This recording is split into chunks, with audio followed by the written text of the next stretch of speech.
So yeah, I'm really excited to be with everybody today. Welcome you all to the 2021 Holiday Commerce Series. Uh, I had just a quick introduction. My name is Lakshmikant, and you all can call me LK for ease of pronunciation there. And I head marketing here at lateshipment.com, and I'm really excited to be your host today as well. And before we get the ball rolling, let me quickly talk a little bit about the 2021 Holiday Commerce Series. The 2021 Holiday Commerce Series is put together to speak about all things e-commerce.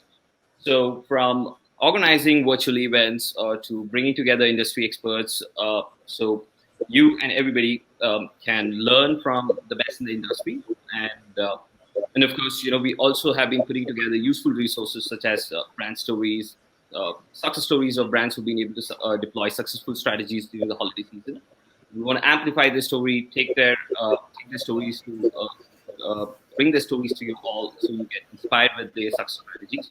We've been putting out reports, and of course, we've also been putting out a lot of guides. These guides are designed and specifically put together to help you uh, take actionable.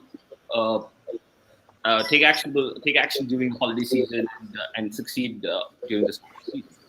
Uh, just to quickly go over what the holiday commerce series is, we'll be talking about everything from growing and scaling your online business, building exceptional shopper experiences, and providing omni-channel support to your customers, and of course, shipping, fulfillment, and return strategies. In addition, we've been having a lot of virtual conversations with industry experts. We've also been bringing in some of the best in the tech industry, and so including the panel that you see today, we have a lot of tech partners who are here, and they have solutions which drive unique value to e-commerce brands, and they're here to share their insights and share. Values that you do, share things that you can do in the holiday season, and of course drive win big this holiday season. And yeah, and stay tuned in. Towards the end of the webinar, we'll also be sharing a free ebook, and this is an ebook specifically put together with 13 actionable CX strategies that you can use, that you can deploy now to win big in this holiday season and beyond. And the modern e-commerce post-purchase customer experience playbook is going to be available for everybody to download towards the end of the webinar. And yeah, moving on, before we get the ball rolling, that's have a few quick pointers for all our attendees today. I would love for you all to engage with our speakers. These series have been put together in a conversation style, so you can ask questions to our speakers, and feel free to pop in your questions on the questions tab. And also do participate in the poll. The poll tab is on your screens, and engaging with the poll definitely gives us an indication of what your pressing concerns are, and we will be able to better answer them, through the live webinar. And also don't forget to connect with your fellow attendees. And we have some very interesting brands connecting today, are here amongst us, and we would love for all of us to stay connected in this webinar as well. All right, that's enough of me talking, and let me quickly introduce you to the topic today. As you can see with today's topic, our idea is to simply bring to you the best panel of speakers and address some of the most hot topics, trending topics that are currently in the e-commerce space, topics that would be of extreme value for you as we are stepping into the big holiday season. And so we do have a star-studded speaker lineup today. We have Linworks, VNDR, Luminate, and of course lateshipment.com, who'd be your speakers today. And quickly introducing you to the speakers, we have Jason here.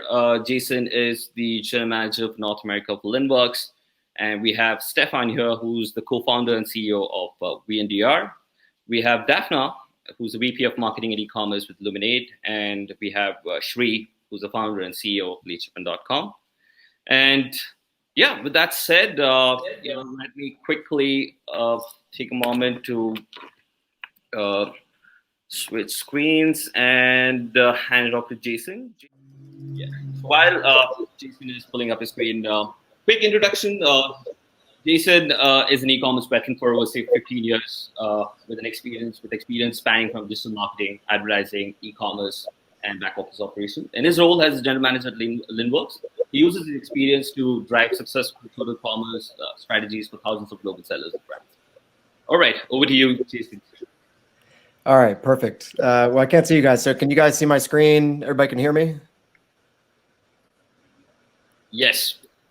Yep. Okay, great. Perfect. All right. Well, thanks for the intro. Okay, I think just to give you a little bit of context about Linworks, we are a cloud-based inventory and order management system. We work with thousands of sellers around the world to help them manage the complexities of selling in multiple channels at the same time. And so, what I'm going to do is I'm going to talk to you a little bit about what we're seeing and where your thoughts as a seller needs to be. In order to be successful. And we believe very firmly that, having a seamless operation on the back end leads to a seamless execution for your customers. So let's talk about really quickly the overall landscape of where we are. We're in what we call the great commerce acceleration.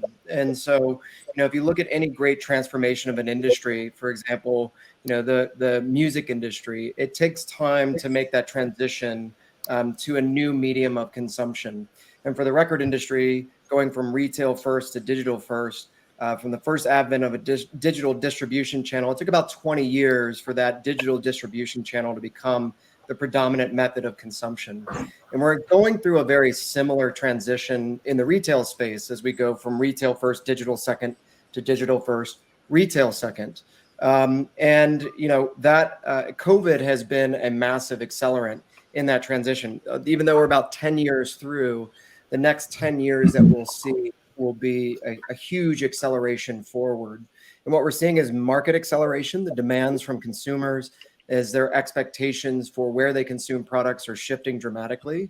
We're seeing a response from tech partners and from the technology that drives e-commerce and makes that experience more seamless.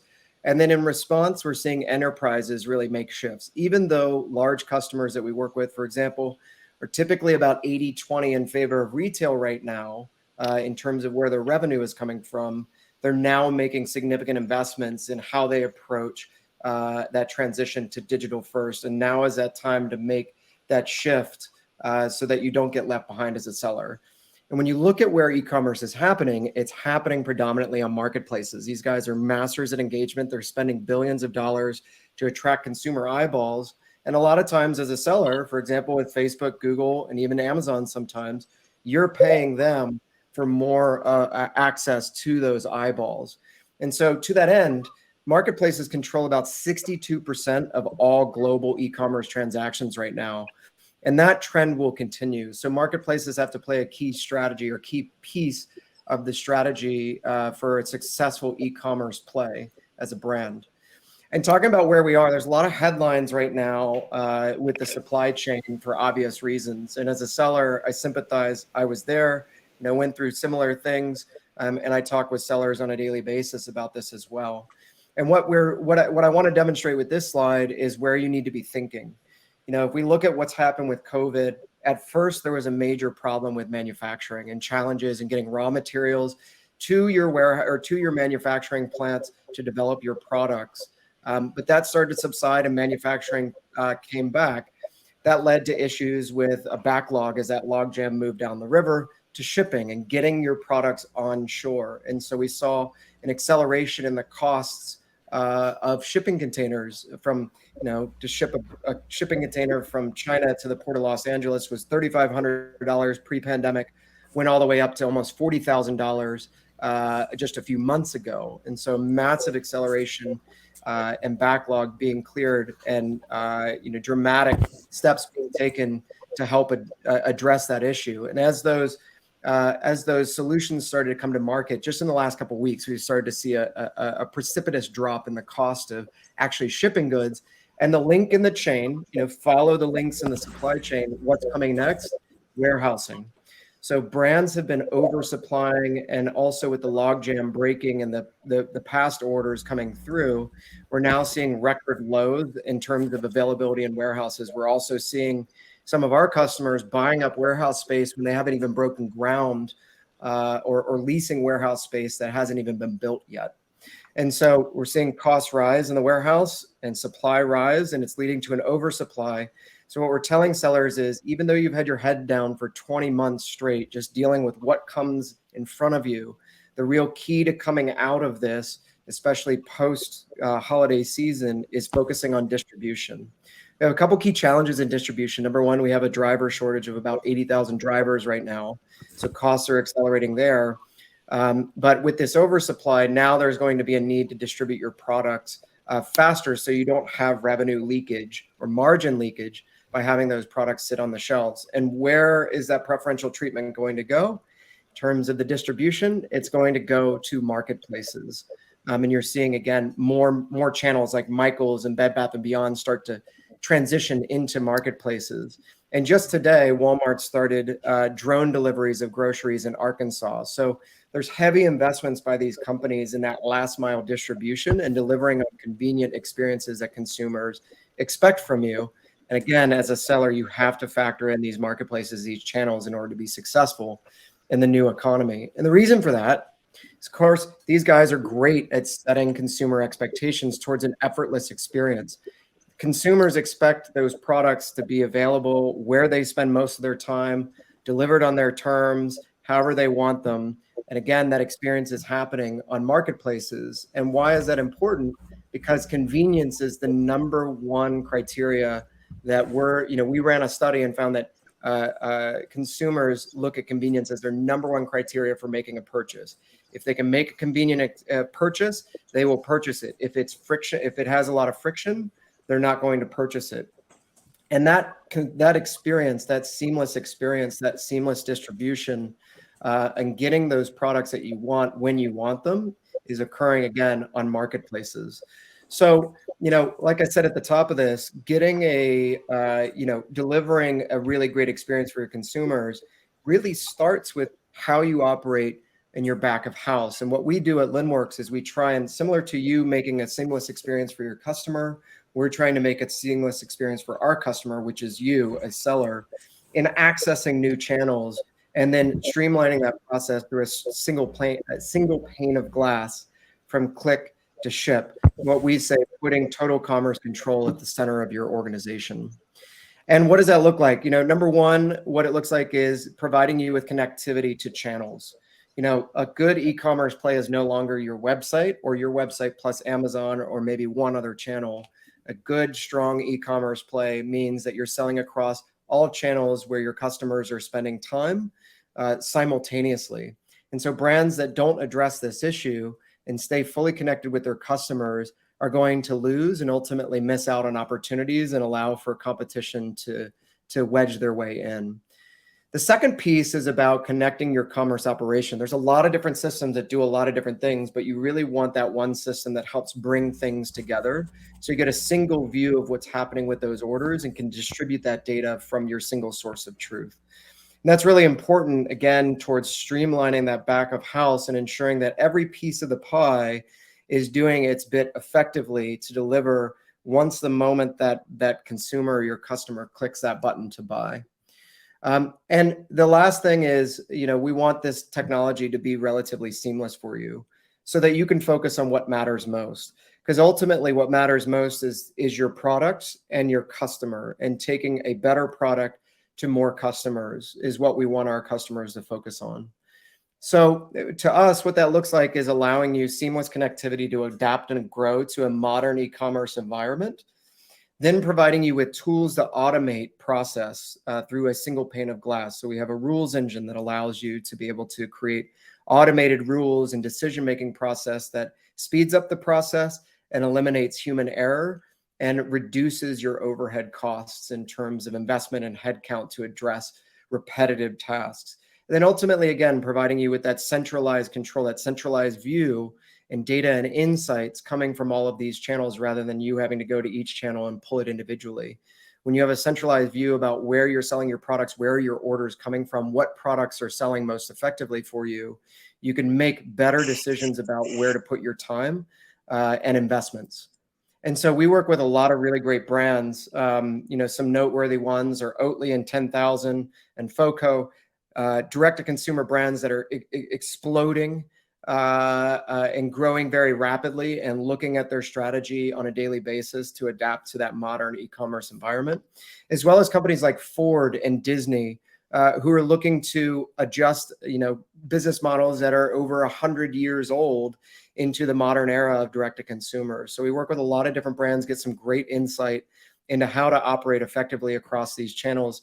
And if you want to learn more, feel free to connect with me on LinkedIn by scanning the QR code or going to our website at linworks.com, where one of our advisors will set up a demo. We have industry specialists that understand specific verticals and can provide you with insights as well as a tailored demo to how our platform can help you be prepared for a modern day environment. So to summarize, e-commerce is in a massive transition. It's been a hard 20 months. I get it. And it's hard to get ahead. But in order to operate effectively and not get gouged on price or get stuck with an oversupply of inventory, we're telling our sellers now is the time to pick your heads up and really think about the links in the chain and what those next links look like for you and what tools you need to put in place in order to address that effectively. So that's it. I couldn't agree to you more. In fact, very recently I was actually looking to buy a high back chair, and in fact, started off with a very simple thing of going on to Google search and searching for a high back chair. In fact, found it on Amazon and also figured who the merchant was. And then when I did get onto the merchant site, I found the same chair which was available at a 10% discount, right? But it all boils down to really being, capturing attention on any selling channel that you want to, and converting them on any of these channels, and that's where true value is. And that's a huge potential.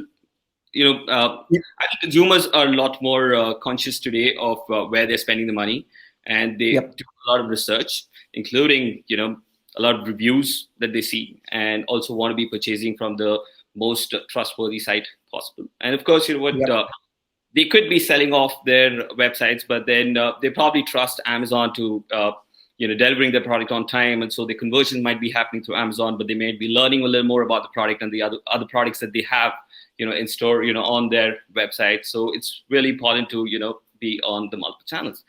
Awesome. Yeah, you tapped on a great point. I'll just kind of put the icing on the cake there. 91% of product searches are starting on a marketplace of some sort. So you demonstrated that, and Google is a marketplace now. You have to remember that as well. Yeah. So if you're looking to, discovery of products and searches for products are not happening on websites, they're happening on marketplaces first. Awesome. Let me quickly call out, we can take questions for Jason. And while that comes in, we also have a quick poll that I have pushed, and that's to quickly understand what are your top concerns for the holiday season. And it would be great if you can key in your answers there. And one of the questions that's come in is, Jason, that's for you. How long do you expect these links in a chain to affect e-commerce operations? I think that, and some may disagree. I think we're going to continue to feel the challenges for a number of years. But like I said, there's an acceleration of solutions to address the problems. And so, you'll see more investment in technologies, and you're seeing things like Shopify and 6 River Systems, automation in the warehousing industry. You're seeing massive investment in self-driving technology and ultimately trying to take that to the transportation challenge. So I think that, it's kind of a shockwave of events that have happened, and, we're getting aftershocks and reverberations throughout the supply chain that will continue to go. It's like, I think about that scene in Jurassic Park where they have to get the power back on. They have to do it in sequence, and, it's one of those things where we're starting to break the log jams, but the logs are traveling down that supply chain, and it'll take some time before we get there where we've fully recovered. So I really think it'll take about 1 to 2 years, but the next 1 to 2 years will actually be extraordinarily exciting in terms of the long-term future of how we deliver more convenience to consumers that they're expecting through technology and automation. Awesome. We could shuffle this a little bit, and in fact, we could have any of the speakers as well ask Jason any questions if they want to get this a little more exciting. And Daphna is on the e-commerce side and on the business side of things. So Daphna, do you have any question for Jason? I actually did think that last point that you made was very interesting, which is that consumers start their search on a marketplace. Do you have any thoughts on what sort of the relationship is going to be between the e-commerce store, potentially more as like a showroom or a storefront, and then the different buying channels, or even retail locations over time as this trend continues to grow? Is that something that you see becoming a way that people shop? Yeah, that's actually a great question. I think that, marketplaces are a part of an overall strategy, and your home website should offer more to the consumer than any one other channel that you have in terms of information, in terms of, your brand value prop and your brand feel. Consumers now, like millennials and Gen Z especially, care about the story of where they're buying their products from, and a lot of that's going to happen on your own website. When it comes to marketplaces, you never really want to give them your full selection of products. You just want to give them enough where you're visible and participating in that economy, but ultimately trying to drive traffic back to your website. What you're seeing is Amazon is like, what we tell our sellers is they're not your customers, they're Amazon's customers. Never forget that. They won't give you any information about those customers that allows you to effectively have a long-term relationship with them. But there's a massive movement in e-commerce away from cost per acquisition to LTV in terms of a leading metric. And how do you build this repeat buyer, this long-term relationship with consumers? And so you'll see more marketplaces like Zalando, for example, and Nike's a good example of that, getting off of Amazon and going to Zalando, where they get that information because Nike cares about that long-term relationship with their customers. And so, Amazon, we've gone through this transition of like, going into stores, then going to websites, then going to just Amazon. And now, the next transition is this advent of many different marketplaces, really picking at the weaknesses of Amazon in particular, and that, that walled up fence between Amazon and sellers that Amazon will not break, and addressing that by providing sellers with more insights into their customers. So, when you think about your marketplace strategy, you really want to focus in on, what marketplaces add the most value to your brand and bring you the most customers like the ones you want. And Amazon's proposition is, get the best price. It's kind of a cheap, buy at the best price and get it delivered in a day. But as that becomes more standard in terms of the delivery, more marketplaces will try and offer better consumer experiences and better seller experiences overall. The last point is on retail. When I was on the brand side over at Textile Fashion Group, which owns Fabletics, we thought about our retail strategy. Retail was a huge play for us. It was very important. But what we did is we took the consumer insights, the member insights into that store as a leading way of building that long-term relationship with a client. We didn't make any money on the first 2 transactions that we made with any one customer.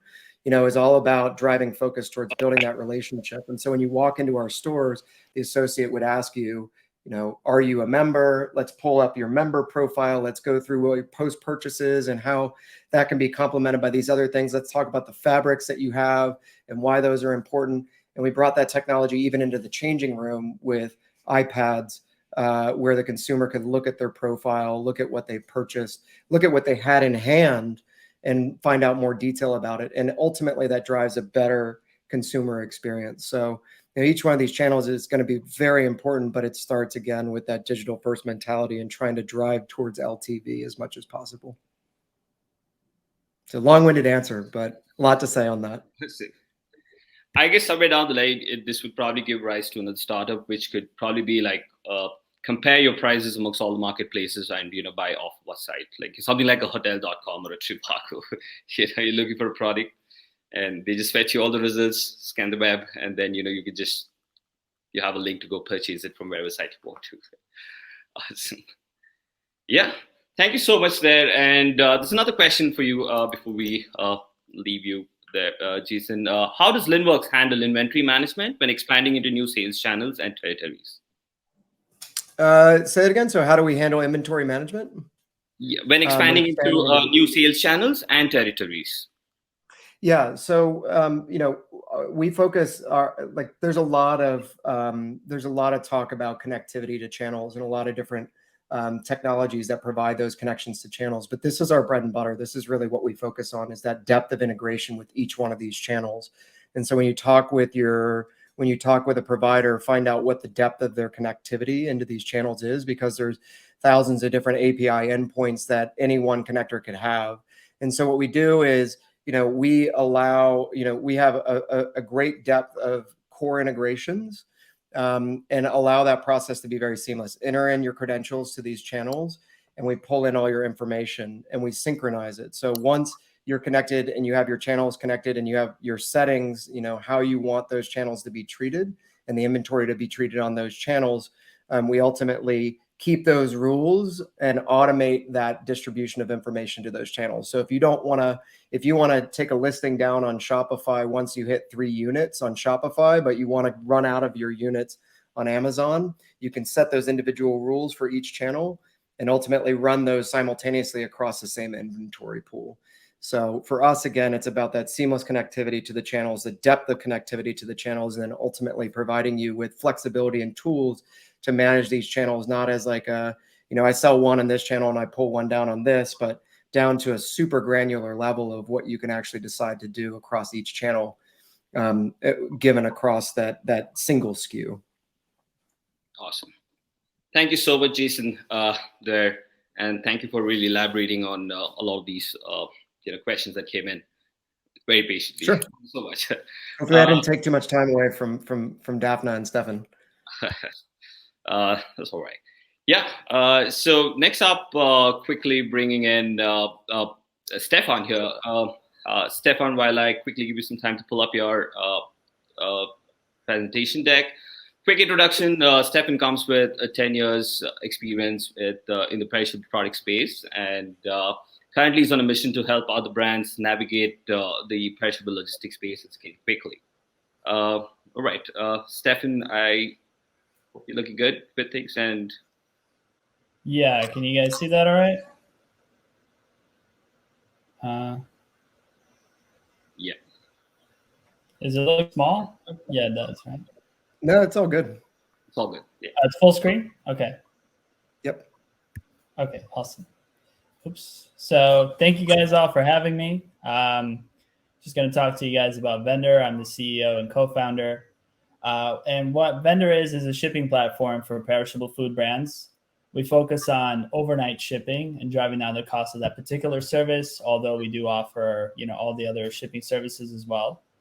So one of the main challenges that we help address right off the bat is this chicken and egg problem that most new shippers and even existing ones run into, which is the fact that you are, from the carrier side of things, you are expected to have a certain amount of volume in order for you to get better rates.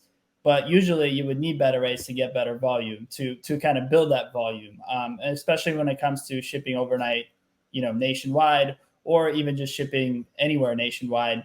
You kind of usually have to start with a very small sort of area that you're comfortable with the types of prices that you're getting, build up that volume a little bit, and start expanding out into further locations. So it creates this very slow and sort of stagnant process that you have to go through in order for you to quickly, scale to where you need to be and reach all the customers across the nation. And, from the carrier's perspective, usually what you have to do is, first start off with a small volume, negotiate some sort of a discount on their retail rates, start working with them, slowly build up a little bit of volume, then go back to your rep and contact them again and say, hey, I got this volume now. Can I get better rates? What's the next steps here? And they would say, okay, great. Let me take a look at your contract. We negotiate again, sign a new contract, wait another year. All that back and forth ends up stagnating your growth as a brand. Usually, what could usually take a year would actually take three to 5 years sometimes, depending on what kind of goals you have. So that's really the number one problem we're looking to solve. And what our software offers is those unmatched rates that we are able to get through our shipping community of 600 plus perishable food brands. So we kind of pull all of our volume together. You can think of it as sort of a buying group or a community of sorts that allows us to pull all of our volume together and then offer those rates that we get through that volume to all of their users that are in vendor, that are part of our community. So one of the great things about what we offer is the fact that you don't have to have any there are no minimums. You don't have to have any volume in order for you to join. You can start shipping 1 package a week or 10,000 packages a week. It wouldn't matter. Those rates that you'll be getting through us are, always going to be offered to you, and you pay as you ship. So there are no fees in order to get started with us. You basically just say, hey, I want to, ship 10 packages this week. You create the labels and you're able to go ahead and ship those. So it's very, very easy for any size brand to be a part of the community and also help them scale right off the bat, getting great rates that are now accessible to, going directly to one of the carriers and negotiating directly because of the volume. Of course, our software offers the ability to sync with your e-commerce store. So we do work with all the major e-commerce platforms. And then, of course, print, pack, and ship very easily and quickly. Think of it as sort of like ShipStation or Shippo, but specifically tailored towards the types of products that we usually represent, which would be around the food category. Although, again, we do offer every kind of possible, anything that needs to be shipped overnight, we can definitely help with. Sometimes even ground or one of the other services as well. Usually we're able to get better rates. And then, of course, the added benefit of being able to advertise 1-day delivery. And as Jason mentioned, kind of the whole landscape of shipping has changed quite a bit through Amazon, and the expectations that are put on to no matter what size the brand. It is really about getting to your customer quickly, easily, effortlessly, and very everything has to be expedited. I mean, Amazon has kind of set up this monopoly on that, and that's exactly what we're looking to help other brands compete with and be able to level the playing field a little bit. So obviously, being able to offer 1-day delivery delights your customers and allows you to reach more customers and give a better, more competitive experience. So what does the shipping landscape look like today?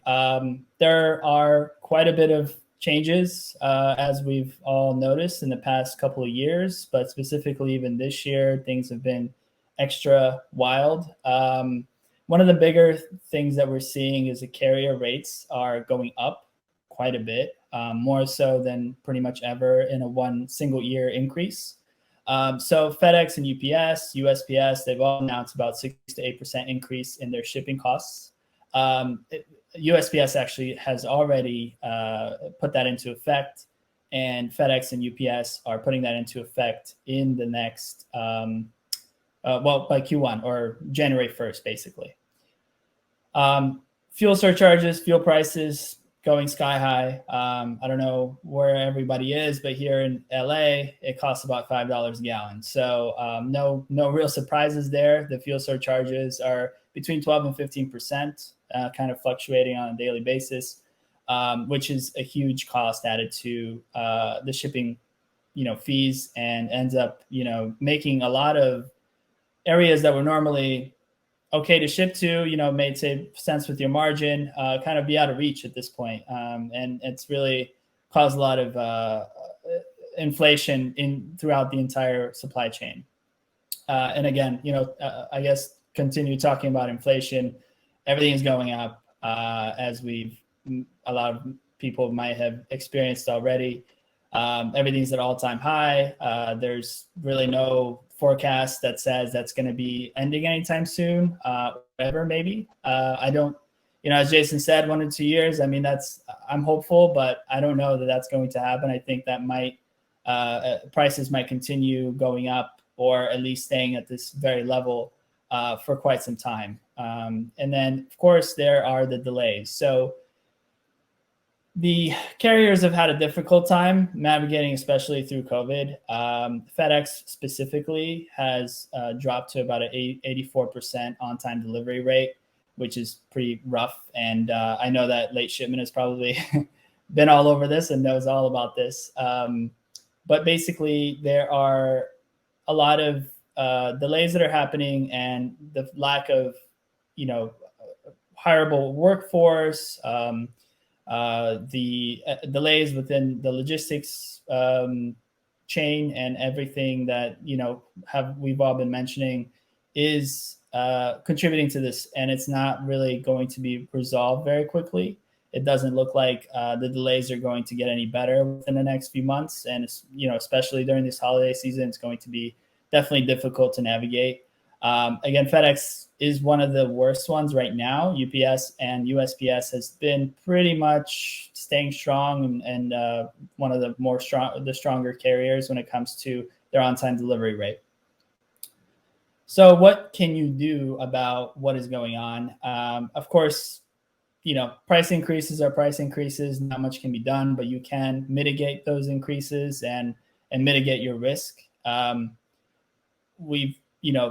are ever-changing factors here that we're looking at that we can help with when it comes to setting up a solid foundation for your continued expansion and continuing growth in the e-commerce space. When it comes to food brands specifically, this might be something new, something that hasn't really been considered and on the table very much in the past.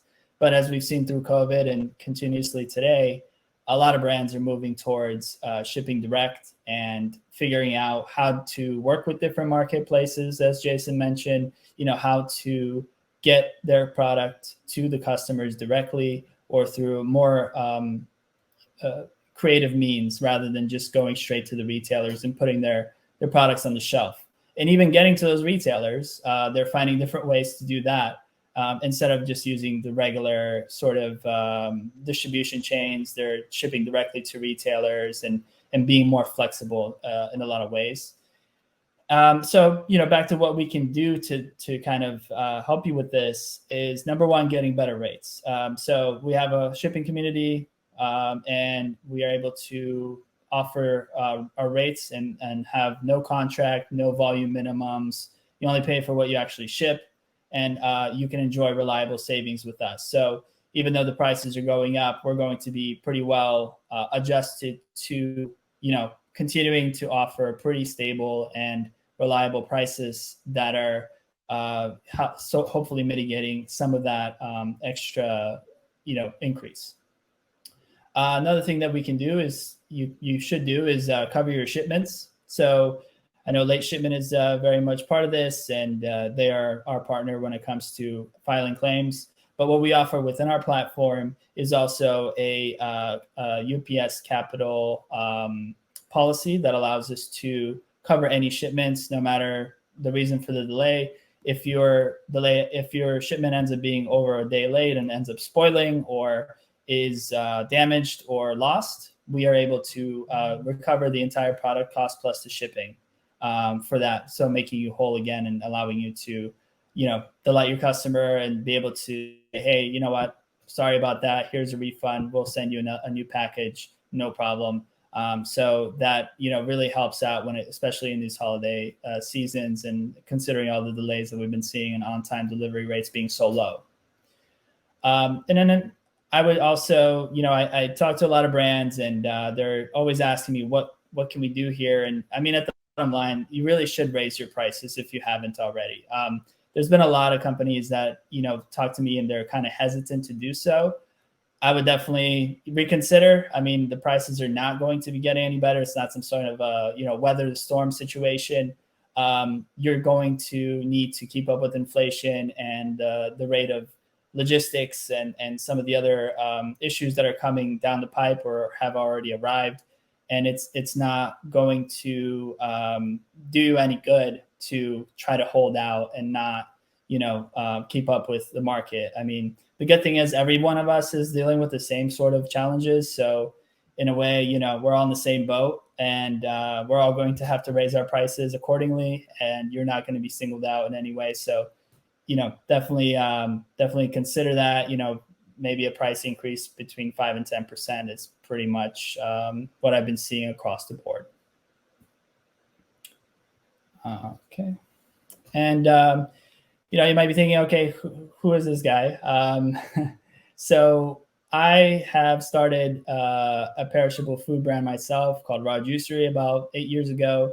I've been very much involved in the perishable logistics space and trying to figure out how to get our product to our customers in the most cost-effective and just overall effective way for us to continue expansion and not have any scalability issues.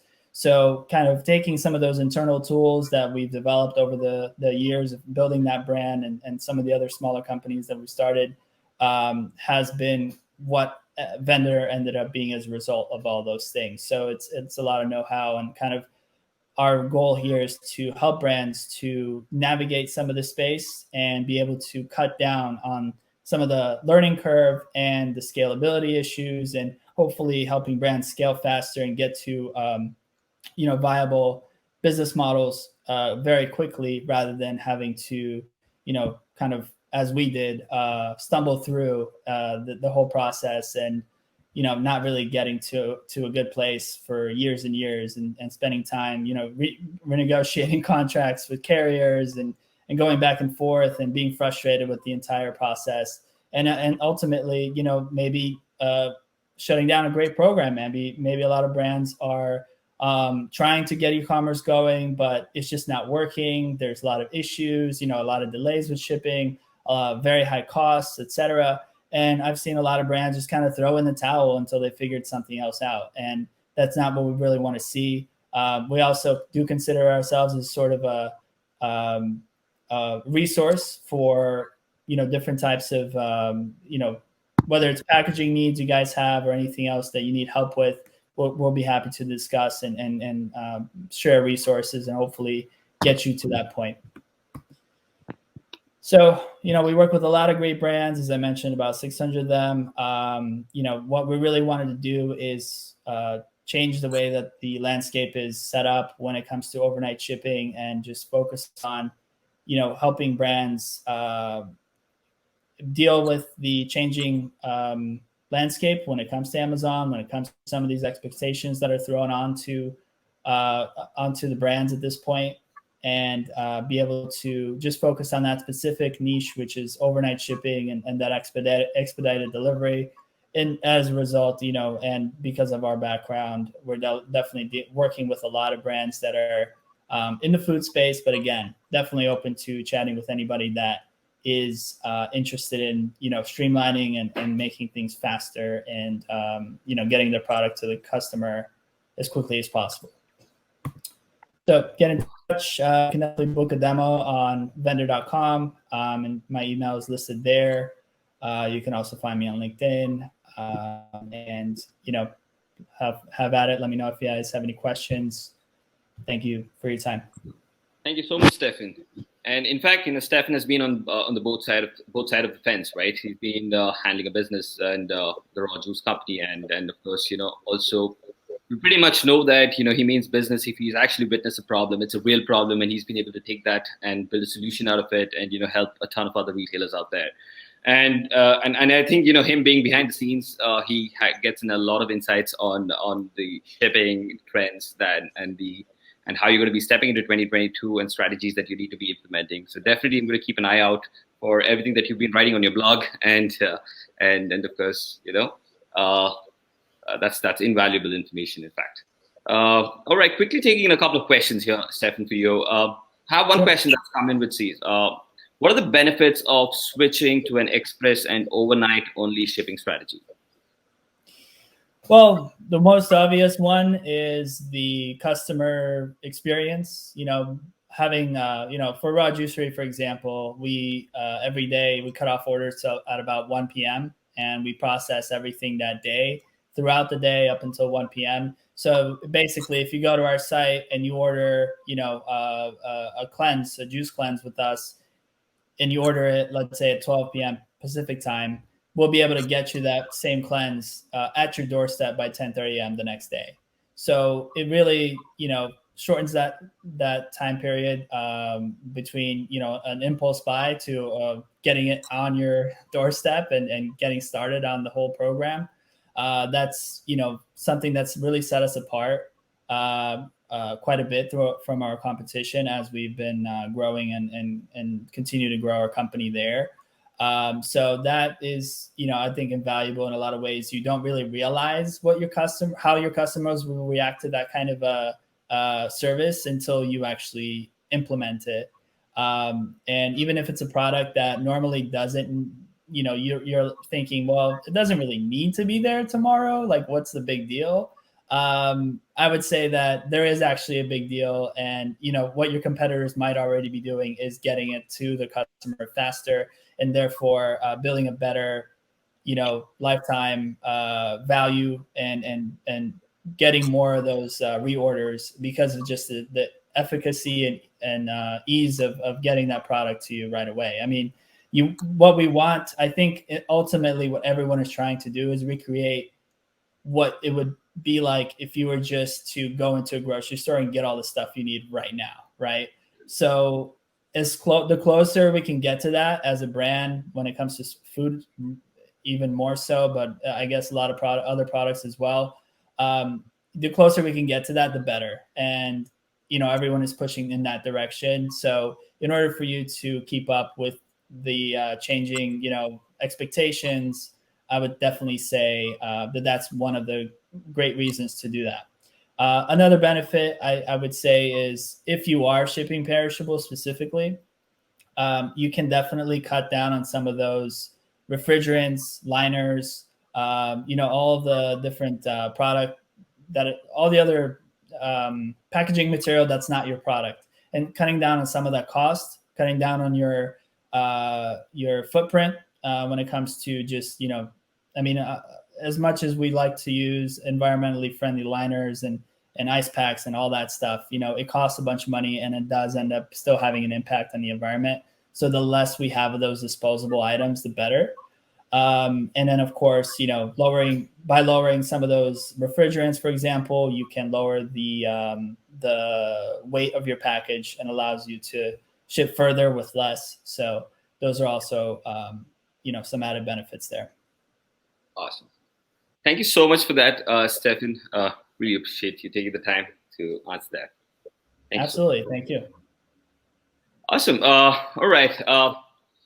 Next up, we have Daphna from Luminate. And personally, I love Luminate, and it's truly inspiring story. And it in fact is best when it actually is being introduced by Daphna. So yeah, Daphna here actually leads the e-commerce team at Luminate, and she oversees the marketing and the customer experience function. And she has over 8 years of experience in growing D2C brands. And it's amazing, and I'm really excited to have you here, Daphna. And I would really love for everybody to know and learn your inspiring story behind Luminate and everything that you do there. Thank you. Yeah, well, I'm excited to be here. Let me pull up the slides. And while Daphna does that, quickly just mentioning, I have some polls that I'm pushing, and it would be really great if I can have your answers coming into that as well. All right. Are you able to see my screen? Yes. Okay. And is it full screen? Yes. Yeah. Okay. Wonderful. So yeah, I mean, I can jump right into this. Basically, what I'd like to cover is how you can use your customer experience as a tool for marketing, for customer loyalty. This is something that doesn't have anything to do with your product, doesn't have anything to do with your shipping speeds. But if you have good CX, you can stand out from the competition, and it can really improve your conversion and your customer retention. So first, I'll give you a little bit of background on Luminate. So Luminate solar lanterns are the world's first solar lanterns and phone chargers that pack flat. They were originally invented by Luminate's founders, Andrea Shrestha and Anna Stork, when they were architecture students. And the original use case was actually humanitarian aid. And the design factor of it packing flat was very intentional for logistics, because a camping lantern or an emergency lantern distributed to refugees or survivors after a disaster, that's 80% air. And so in order to ship that efficiently after disasters, they designed an inflatable lantern that could pack flat and that was solar powered. So it didn't require any additional batteries, just the sun. We have a multi-channel business. We sell to government agencies, humanitarian aid organizations, but direct-to-consumer is one of our main sales channels. And for us, Black Friday, Cyber Monday, Q4, that is really our game time. This product is incredibly giftable. It's something that has a really impactful story and is really unique. And so we see 3 times as many orders shipped in Q4 than the rest of the year combined. And like pretty much every e-commerce brand, we've experienced fulfillment and shipping delays. I definitely can tell you my war stories, my horror stories. But our customers stick with us, and I think it's because of the incredible amount of goodwill and customer trust that we have, which is something that we prioritize, and it's a really big part of our customer experience strategy to make sure that our customers are treated fairly, that we're communicating honestly with them, and that we're really cultivating a community of people who will come back and buy again, who will gift the product. And that's really helped us with our customer acquisition costs and our lifetime value as well. So Shipmageddon is here, and shoppers know it. They're seeing headlines in the New York Times, they're reading the news, they're very aware of shipping delays, and they are also seeing messaging encouraging them to shop early and expect delayed shipments or out of stock supply chain issues. So this is something that your customers already know about. They may be concerned. It's definitely on their minds. Whether or not that's going to translate into early sales, I think right about now, we're going to kind of see if that's the case. But either way, they're going to be thinking about shipping when they're shopping on your website. And so before Black Friday, you can actually improve conversion on your website without changing your offer, without changing your product assortment, without spending more on advertising. You can build trust. When people come to your website, they are not necessarily 100% convinced and ready to buy, and they're going to have objections or hesitations. And this year especially, those are going to include questions about shipping. So you can actually use your CX strengths as marketing tools to build trust, reduce friction, and improve conversion. And this is something that anyone can do. It doesn't have to do anything with your product. It doesn't have to do anything with what your fulfillment times actually will be. It's all about marketing your strengths in the right way. So here are a couple examples from leading D2C brands on some of the ways that they are actually using their CX strengths as marketing tools. You'll see that Luminate is there as well, along with some of my favorites, Big Blanket, Bombas, Allbirds, Headley and Bennett. And so all of these brands have taken the time on their websites, on their product pages, to specifically message things that relate to shipping, customer experience, warranty, returns. These are things that help customers feel better about their purchase, have less questions or objections as they get to checkout. And all of these brands know that every inch of their website is very valuable real estate for conversion. So if they're making the choice to put this information front and center, it's because they know it's very powerful. So here are a couple easy wins that you could implement today before Black Friday that will not require overhauling much of your strategy. Number one would just be to review your return and warranty policies. Do they make sense? Do you want to consider adding, for example, a clause about holiday returns so that if someone receives a gift on December 25th, but it was purchased, for example, on Black Friday, November 26th, they have an extra 30 days to return it? Two, I would definitely make sure that you're adding your holiday ordering cutoffs to your shipping page or to your website. You can go online right now to USPS, UPS, FedEx, and find out what their cutoffs are for Christmas delivery. And then I would make your cutoffs 1 to 2 days earlier for sure. Three, this is really easy. Just make it easy to contact your support team. Put their email address on pages. Don't hide it. If someone is trying to get support, you have very little time to get in touch with them and retain them before they bounce off your site and go purchase from another brand. And so you don't want that to be a frustrating experience. And then I'm going to take a little bit of time to outline some steps and examples for number 4 and number 5, which is to do what those top D2Z brands I just showed do and identify what your trust benefits might be and how to promote them. And then to make a delayed shipping communications plan. This is something you can do today. Even if you're not planning on delays, you should expect them. So this is sort of a question tree. You know, what hesitations do your shoppers have? You should just put yourself in their shoes and ask some questions. When will their order ship? Am I ordering the right size? What if the recipient doesn't like their gift? What if it breaks? Will I have to pay for shipping? And I think this is a big one. Is it going to be a hassle to get help if I need it? So before I go to the next screen, let me just pause here and see if anyone has any suggestions on how you might address some of these questions. You're welcome to just jump in the chat. If you were a customer, like what would be the answer you'd want to hear to some of these questions?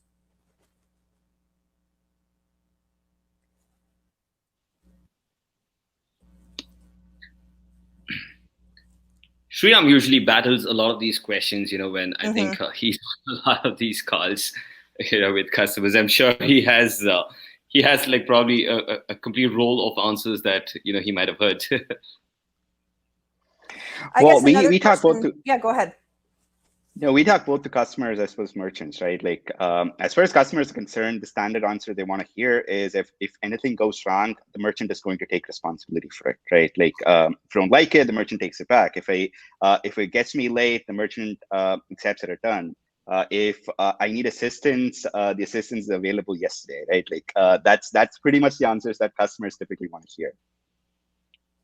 Definitely. Yeah, I think that definitely sums it up. Like if there's a problem, you're going to take care of it. And especially for first-time customers, they may not trust that your brand will actually do that. I've definitely shopped many an Instagram ad, clicked a link, and I was very tempted by a product, but because I wasn't sure if this was like a legit company or like maybe kind of a scam, is it going to be shipping from China? Like I didn't necessarily have full confidence that like it was the best choice to just go ahead and take a chance on this new product, this new brand. But when it's a company that, has put some effort into marketing these elements of trust, there's trust benefits, as I call them, those definitely catch my eye. And as a shopper, make me feel a little bit more comfortable that, should something go wrong, this company's got my back and I can feel a little bit easier, making that purchase. So here are a couple examples. Obviously, not every company is going to have all of these answers or all of these policies, and I think that's fine. What I would definitely recommend is, take a look through your existing policies, whether they're written policies or potentially unwritten policies, but things that you do as a practice in your business. And ask yourself if there are maybe 1 or 2 or 3 things that you want to see if you can add to your website and promote. So a really good example of one that doesn't require any changes to your policies or even a return policy at all is to simply say, we're here to help Monday through Friday, email us. And in particular, I think indicating Monday through Friday can be helpful, especially during busy periods, so that people understand if they're emailing you on a Saturday, they're not going to get a response until Monday. Just making it simple and convenient to contact support. Definitely, if you offer free shipping over a certain threshold, to show that. If you ship from the US, I think that's something in particular that right now is very good to market because customers will feel more secure ordering, knowing that it's shipping domestically, especially given expected holiday delays or being burned before ordering through Facebook ads, things like that. And then if you do have an extended holiday return window or an exchange policy, those are also really helpful for gifting because people may be worried that if they pick the wrong size or the wrong item, the recipient's going to be kind of out of luck. So it's helpful to know that the recipient of the gift can still exchange it or return it. And then here's the other side of this. If you have acquired all these customers on the front end during Black Friday, you had a great sale, there's not a guarantee that you're necessarily going to retain them. In fact, your Black Friday customers may be your most deal-oriented or lower quality customers compared to other times of year. But the more that you can put into retaining those customers, the more that's going to show benefits in the long term. It can cost you 5 to 25 times as much to acquire a new customer versus retain an existing customer. So you can use great CX to just get the most bang for your buck in terms of your customer acquisition costs on Black Friday and actually see future benefits from building that customer base, having those customers turn into loyal customers. Bad CX means you just discounted your whole site, spent a ton of money on advertising, and you don't have that much to show for it, except maybe a lot of delayed shipments.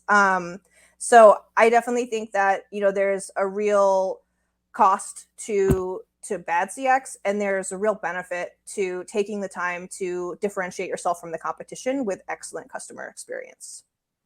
So the number one thing that I think everyone should be doing right now is to sit down and make a plan for what's going to happen when your Black Friday shipments are delayed. And I say when very intentionally, because this is not an if, but a when. There are going to be delays, whether it's fulfillment delays because your warehouse is backed up, whether it's carrier delays because USPS is just holding your packages in the middle of, purgatory with no updates. Or it could be inventory delays if you're waiting on a shipment to come in. At some point in the next couple of weeks, you're going to start seeing that there are shipment delays. We use late shipment to monitor our shipments. We have some automated messages that go out when shipments are delayed. But when it comes to Black Friday, that's a big enough sales period that we want to be proactive and make sure that we've already planned in advance what our customer support policies are going to be. So a couple of questions you could ask yourself: if a customer's package is lost by USPS, at what point will we replace it? Will we refund them? Will we tell them to file a claim with USPS? What is your plan of action going to be? If the fulfillment is not lost, but it's simply delayed, it's arriving later than initially expected, are you going to notify your customers? Are you going to offer them a replacement shipment, refund the shipping cost? Have a decision tree laid out in advance so that your customer support team can really quickly respond and help customers based on the plan of action that you've decided on. And in particular, I would definitely recommend drafting an email like this one about shipping delays.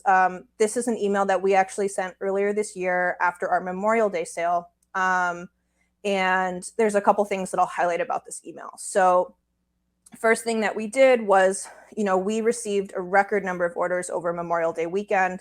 It was crazy. It was our biggest Memorial Day ever.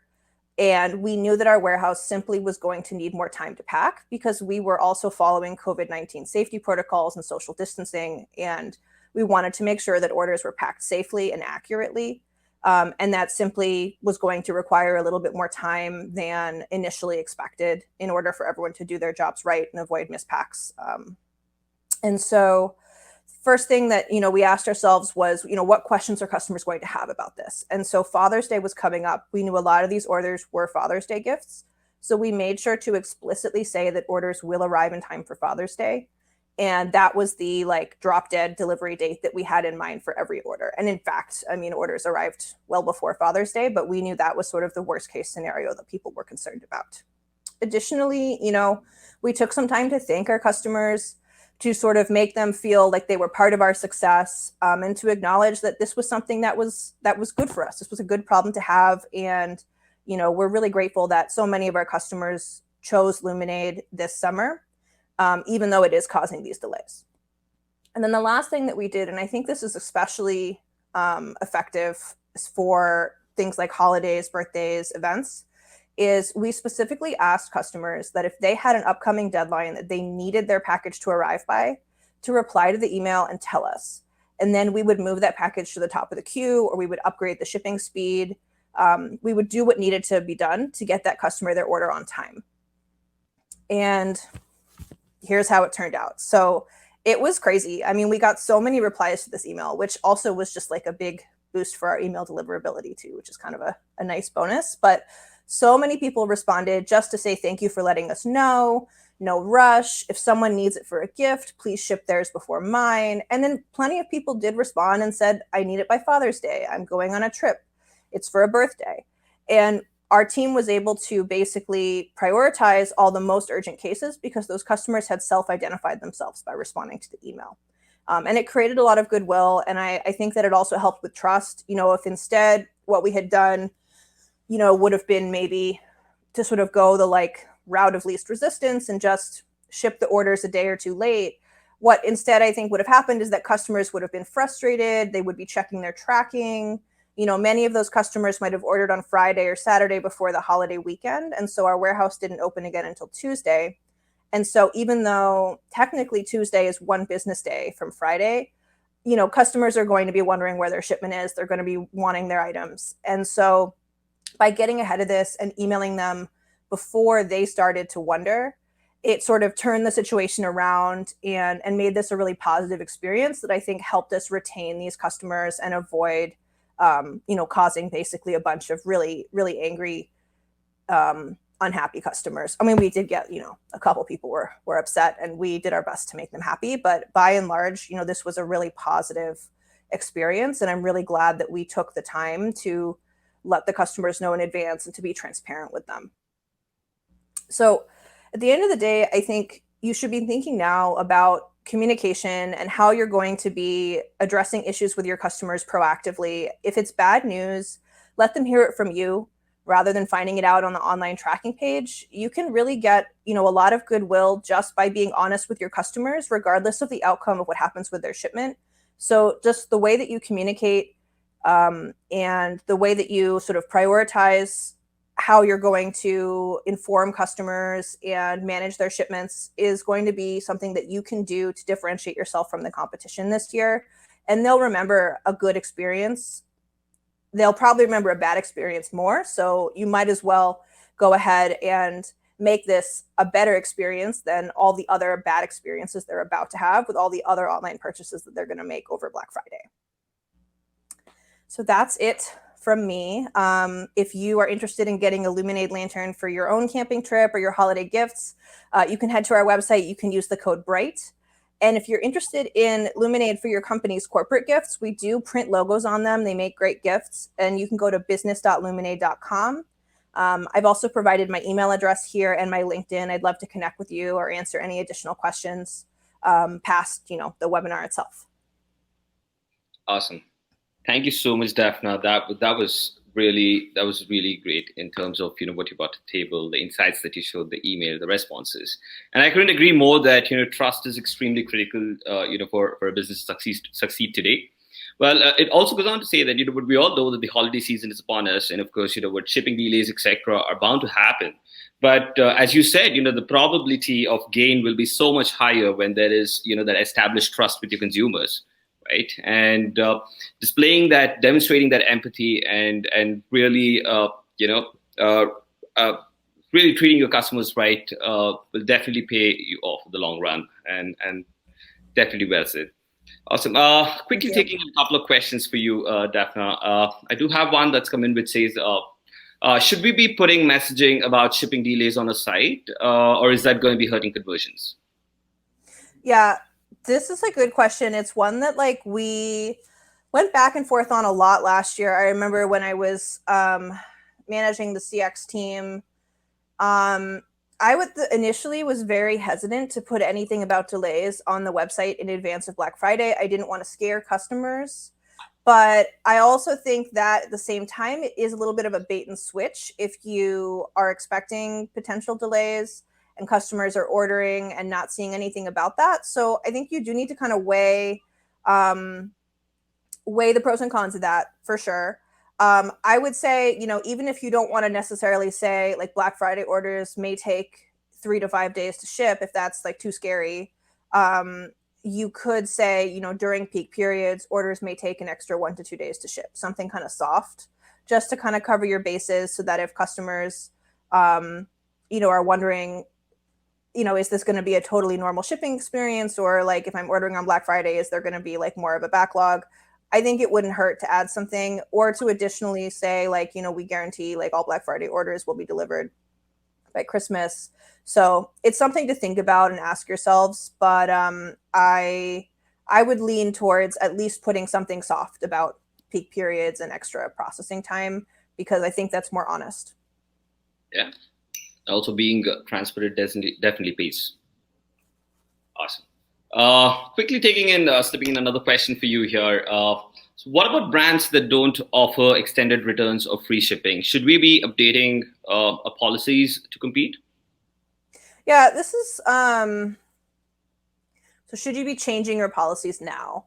So on the one hand, if you feel like you've seen the light and it's time, and this just helped push you over the edge, go for it. I think that having some level of free shipping, having some level of, return or warranty is really beneficial. But at the same time, I don't think you need to completely overhaul your business, change all your policies just for Black Friday. I think it's worth doing a review of your policies and just seeing if there's anything that you want to write in to make things a little bit smoother for customers. I think holiday returns is a good one. If you only offer a 30-day return window, an extended holiday return period might be helpful. It doesn't have to be something you advertise if you don't want to, but you could just put it in the fine print, January 31st or whatever is the last day. Something like that is good. Free shipping, I mean, it really depends on your costs. I am very opposed to free shipping site-wide. I think that you should definitely use a free shipping threshold as a tool to raise your average order value. But I also know that customers hate paying for shipping, and shipping discounts, like compared to other types of discounts, the way that people like process those mentally is just totally different. People will buy more stuff from your website, even if they're spending twice as much as the cost of shipping, because they hate paying for shipping. So if you don't have a free shipping threshold on your site, you should definitely think about it, or at least maybe offering something like a flat rate 2-day shipping or something if your shipping works out differently, just so that it feels like a deal or a benefit for reaching some type of average order threshold. Awesome. I definitely think I could have chewed your brains a little more on leveraging free shipping thresholds to increase average order values. I definitely think I think we can spin this into a new topic and definitely talk about that sometime. Awesome. Thank you so much, Daphna, for giving us such valuable information, and we appreciate it. And absolutely. Awesome. All right, quickly bringing Sriram up onto the stage, and Sriram, giving you a quick minute to pull up your presentation. Meanwhile, I have just pushed a poll and take note of it. How we learn about the late delivery. That. Awesome. All right, Sriram, you good to go? Yes, I'm just pulling up my presentation. It's the headliner is here. Well, thanks so much for setting the bar higher. You heard him so many times now. Awesome. All right. Over to you, Sriram. Is my screen visible? Yes, it's coming alive. Yeah, it is. It is now. Awesome. Again, just by way of briefest introductions, I'm Sri. I'm the CEO of lateshipment.com. But more than speaking to you in that capacity, I'm here more as a medium for transferring tons of lessons that our valuable customers have taught us over the years, like doing things right and coming out ahead in terms of winning the post-purchase experience battle. So I'm just going to act as somebody who's able to spill some of those secrets, spill some of that secret sauce that could basically help you have a better holiday season ahead. And realizing this is really a quarter of numbers and metrics, right? So I have basically put together this presentation in the form of like a bunch of really relevant numbers, which if mastered and taken control of, could have a huge impact on how well this holiday season, which is already shaping up to be one of the largest ever, is going to be for your business, right? So let me start with the positives, in fact, in that regard. 31%, I know Jason touched on this when he was talking about e-commerce and the growth that we've experienced over the past 12 to 18 months, right?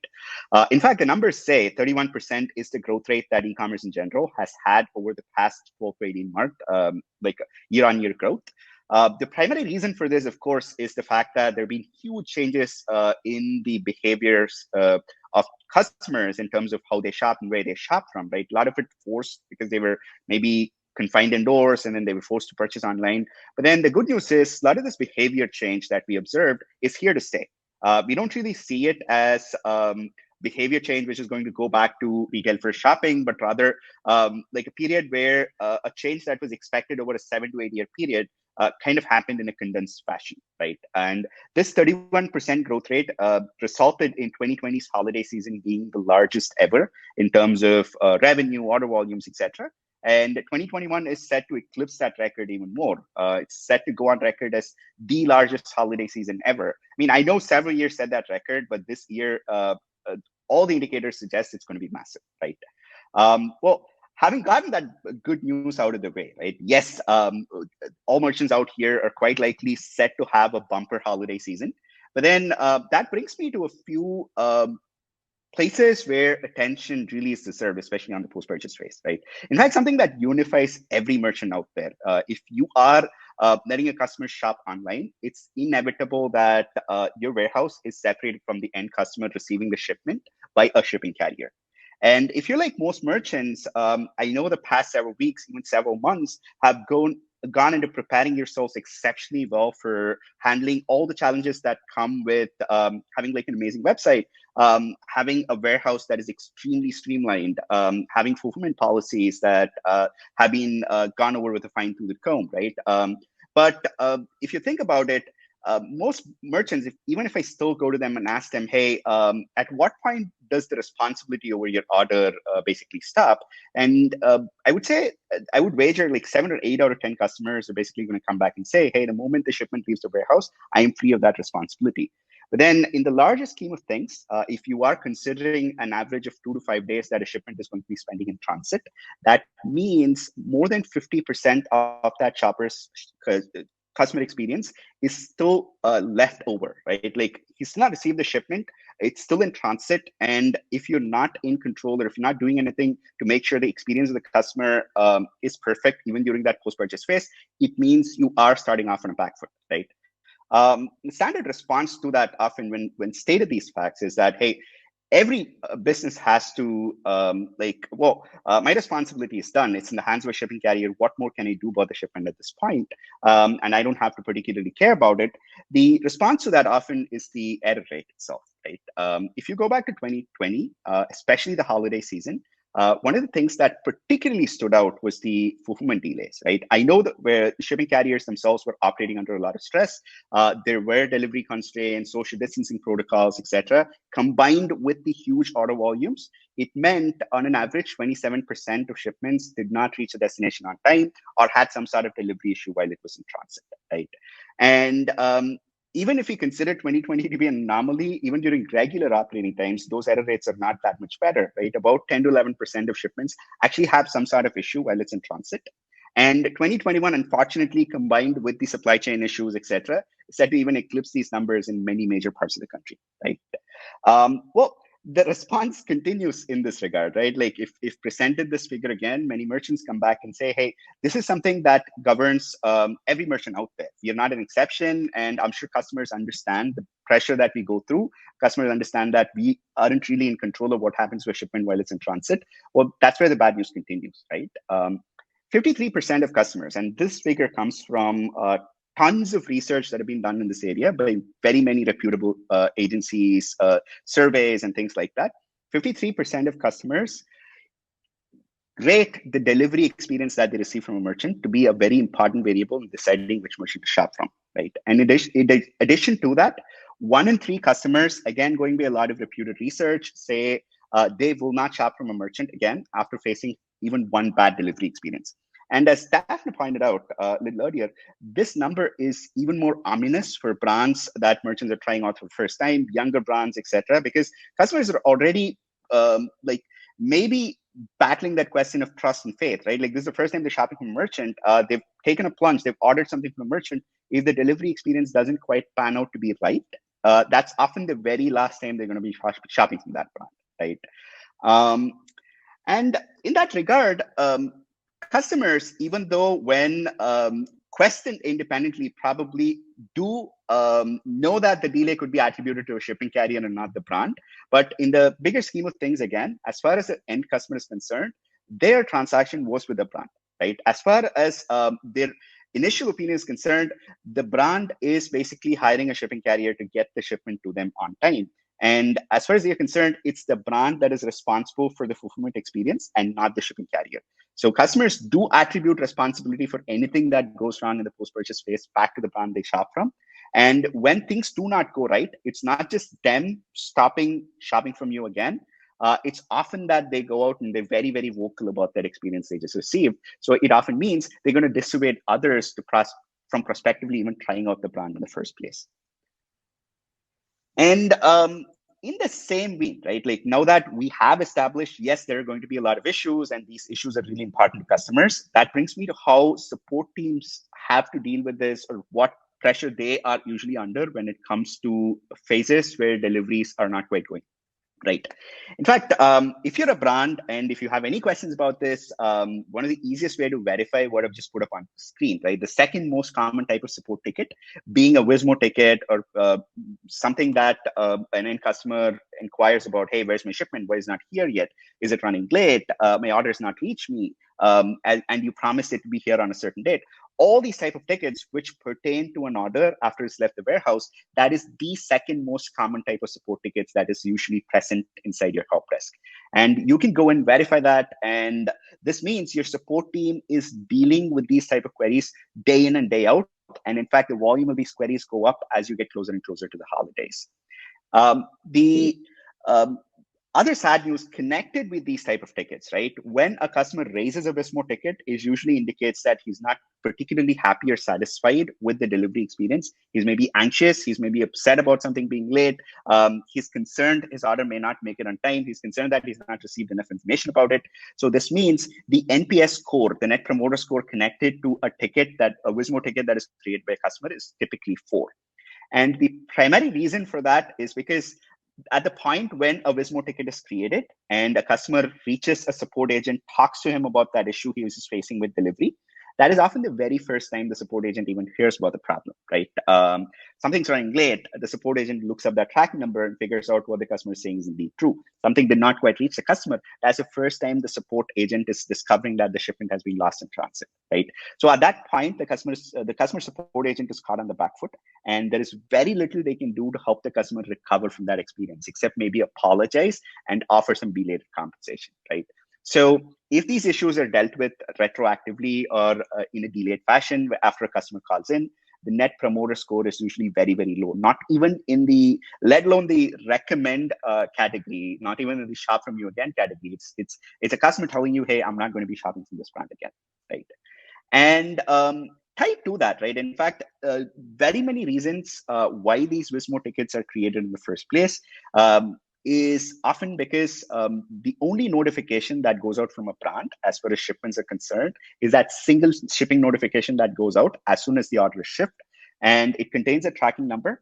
And especially during high congestion times, et cetera, that tracking link is probably not going to be updated in 7 days. Or 3 or 4 days into transit, as you get closer to Christmas, the customer is growing anxious, concerned, and he's like not really sure if the shipment's going to reach him. So that means that one notification is the only source of information. And if it's not giving him much information, he's going to turn to the brand, reach out to them, and try getting more information, creating a Wismo ticket. Now that we've gotten the bad news out of the way, we definitely know this is a concern.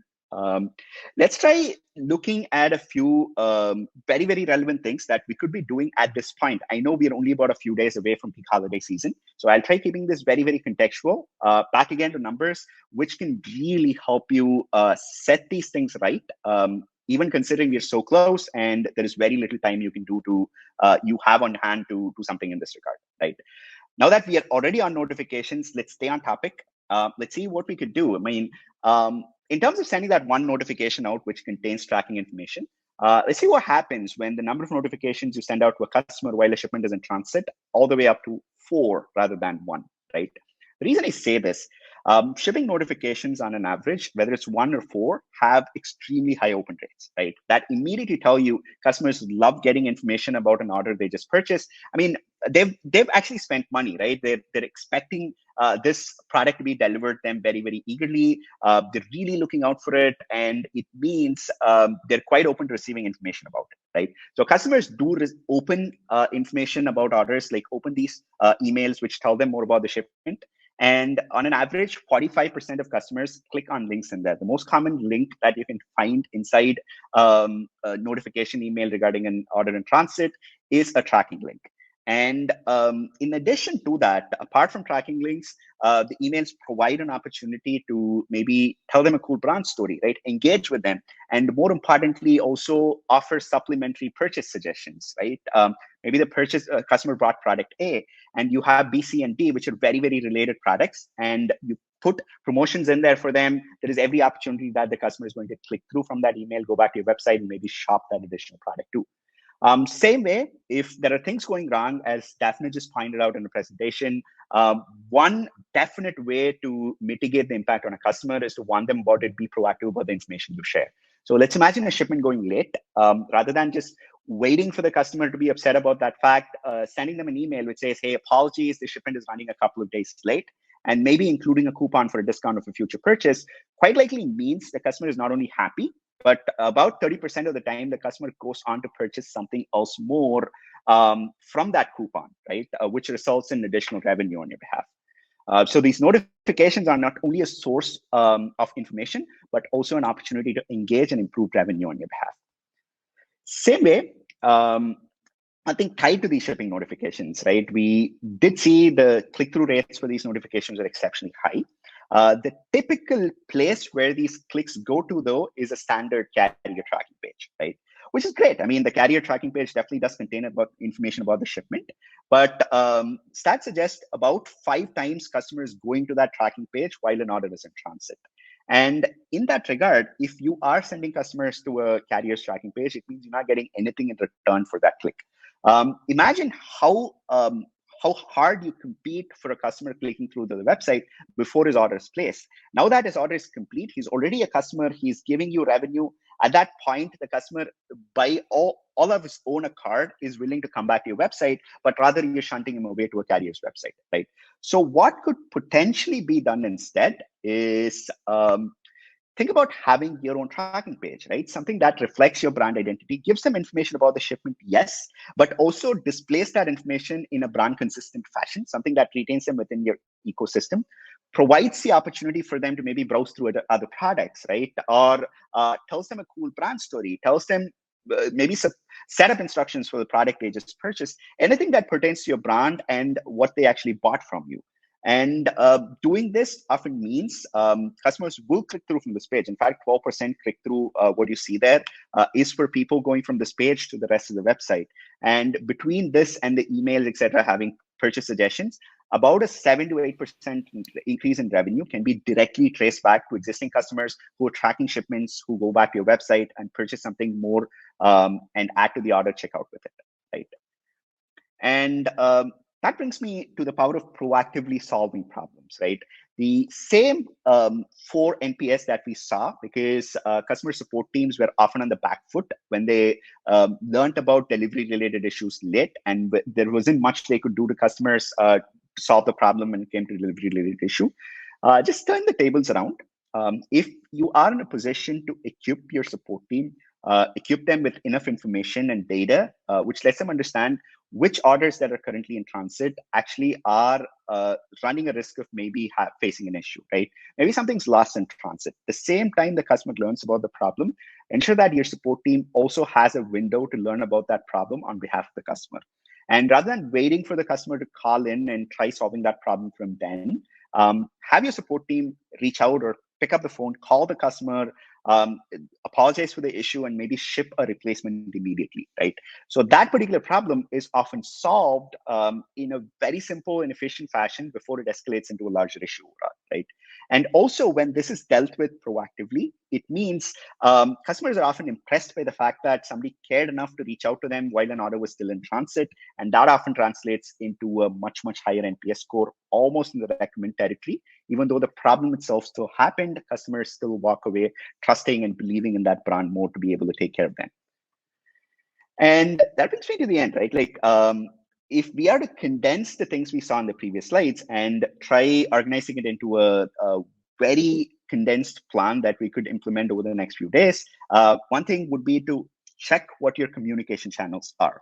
Make sure customers are kept in the loop about anything and everything that happens to an order after it's left your warehouse. Make sure there are multiple channels of information, and also channels where customers can communicate back to you if they need some assistance with an order. Make sure these are open and something that is timely and very, very proactive.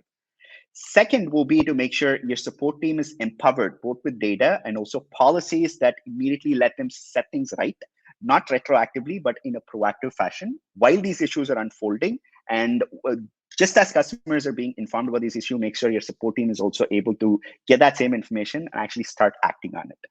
Third will be to make sure you constantly engage with customers while an order is in transit. I mean, remember that great feeling you have when you walk out of the product, go home and unbox it, right? The unboxing experience is what really completes the joy that is that accompanies any retail purchase. That unboxing is not quite happen when the customer is checked out with the product off your website, right? It's only going to happen 3 to 5 days later after the product is delivered to their doorstep. So make sure you use that window opportunity after checkout to the point when the product reaches the customer's doorstep as a golden window where you have the customer's attention, you have the ability to reinforce that brand identity and even win additional sales from him. And that regard, I know many of these Jason and Stefan and Daphne covered 2 to 3 day shipping. Every brand is going to do it. If you're going to set yourselves differently, set yourselves up differently, stand out from the crowd, just delivery speed is not going to cut it anymore. So one way to really capture the attention of your customer, make sure they stay with you loyal and for a long time, is to make sure you focus on the delivery experience. And just like what Daphne was pointing out, for a brand to be successful in the long term, more than just marketplaces, more as your own website, more as a brand that customers can immediately recognize and trust, that trust and reliability has to be built over time. And one of the best ways to do it is make sure you focus on the customer experience, not only when the customer is ready to shop from you, but even after the transaction is complete and all the way to the doorstep when they receive the product and they're unboxing it. That brings me to the end of presentation. I know it is quite late into the fourth quarter, so I hope what we covered today still gives you enough time to set some of these post-purchase policies up in such a fashion that you not only have a great holiday season, but you're also able to win an army of loyal customers who stay with you beyond the fourth quarter of 2021. Thank you. Thank you so much. Thank you so much, Shrima. I definitely know that we have run over time, so I would probably be calling the curtains now. And yeah, thank you everybody for joining us today, and we really hope that this was insightful, and we hope you gathered some really good information and did pick up on strategies and tactics that you can implement now. And we wish you a really successful holiday season. We are rooting for you, and we hope you smash your holiday sales. That being said, thank you everybody. Thank you all the speakers for joining us, and definitely thank you all the attendees for joining us. Keep an eye out for the webinar recording will be sent, as well as the e-commerce guide that I did mention early on will be sent over to you as well on the email. Thank you so much, everybody, and